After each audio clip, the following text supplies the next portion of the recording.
کھانا کھانے سے پہلے ہاتھ دھونا چاہیے اور بعد میں بھی دھونا چاہیے۔ حضرت سلمان فارسی رضی اللہ عنہ کہتے ہیں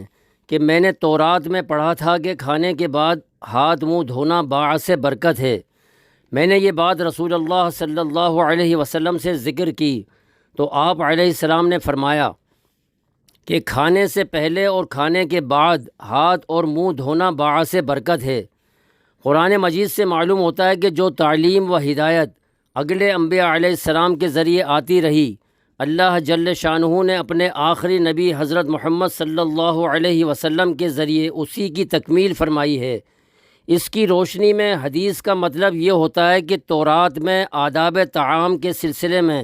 صرف کھانے کے بعد ہاتھ دھونے کو باعث برکت بتایا گیا تھا اور اسی کی ترغیب دی گئی تھی۔ رسول اللہ صلی اللہ علیہ وسلم کے ذریعے کھانے سے پہلے بھی ہاتھ اور منہ دھو لینے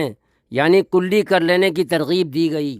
اور آپ علیہ السلام نے بتایا کہ یہ بھی باعث برکت ہے۔ برکت بڑا وسیع المعنی لفظ ہے۔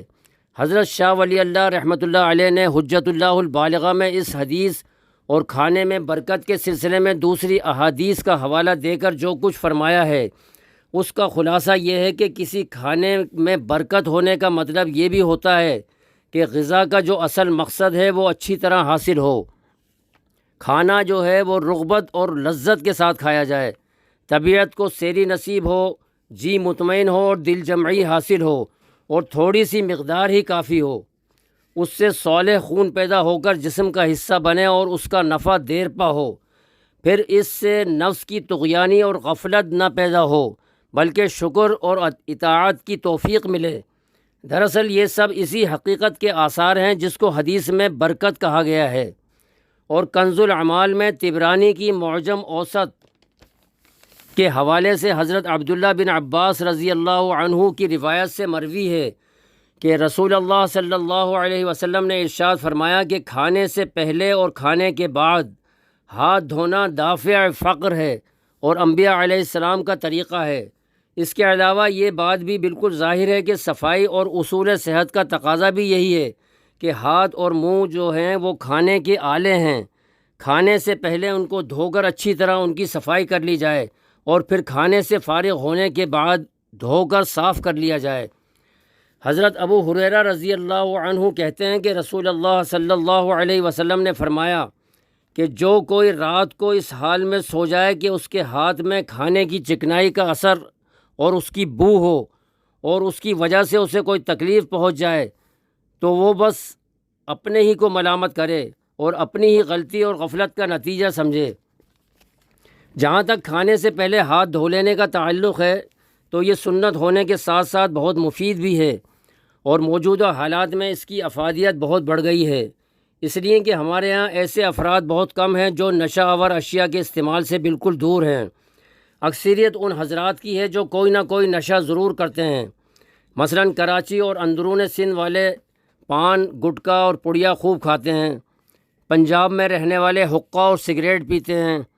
صوبہ سرحد اور بلوچستان والے نسوار منہ میں لگاتے ہیں، اور ان چیزوں کا استعمال دن میں ایک بار نہیں کئی بار ہوتا ہے۔ پان گٹکا اور پڑیا والے صبح سے لے کر رات تک 8-10 پان وغیرہ کھا لیتے ہیں، سگریٹ پینے والے تو 1 درجن سگریٹ پی لیتے ہیں، نسوار منہ میں لگانے والے تو ہر وقت نسوار لگائے رکھتے ہیں۔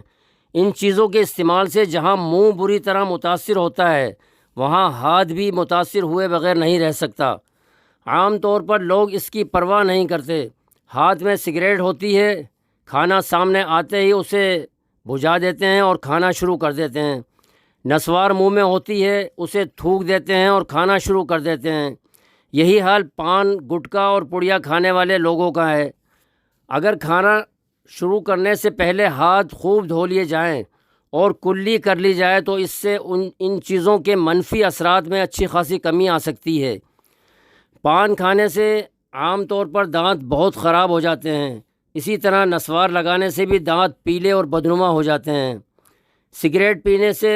بھی دانتوں میں پیلاہٹ آ جاتی ہے، لیکن میں نے اس کے باوجود کئی ایسے حضرات کو دیکھا ہے جن کے دانت صاف رہتے ہیں۔ اس کی وجہ انہوں نے یہی بتائی ہے کہ وہ صبح شام مسواک کرتے ہیں، کھانے سے پہلے اچھی طرح کلی کرتے ہیں اور اعتدال کے ساتھ کام لیتے ہیں۔ ہاتھ دھونے پر مجھے ایک واقعہ یاد آیا کہ ایک شخص ہائی وے پر ایک ہوٹل پر پہنچا جسے ڈھابا کہتے ہیں۔ وہاں پہنچ کر اس نے اپنے ٹرک کے ٹائر پر ہاتھ پھیر کر اسے چیک کیا اور پھر ہوٹل میں جا کر کھانا کھایا۔ کچھ ہی دیر میں وہ مر گیا۔ ہوٹل کے افراد نے جب ٹرک کے ٹائر کی طرف غور سے دیکھا تو ٹائر پر کوئی سانپ کچل کر مر گیا تھا۔ اس شخص نے ٹائر چیک کر کے ہاتھ نہیں دھوئے تھے، جس کی وجہ سے ہاتھ میں زہر لگ گیا تھا، جس سے اس کی موت واقع ہو گئی۔ بہرحال کھانا کھانے کے بعد ہاتھ دھو لینا باعث برکت ہے، لیکن یہاں یہ بات ذہن میں رکھنے کی ہے کہ کھانے کے دوران اگر ہاتھ سالن میں زیادہ آلودہ نہ ہوئے ہوں اور وہ تولیہ یا ٹیشو پیپر کے ساتھ سہولت سے صاف ہو سکتے ہوں تو پھر پانی کے ساتھ دھو لینا ضروری نہیں ہے۔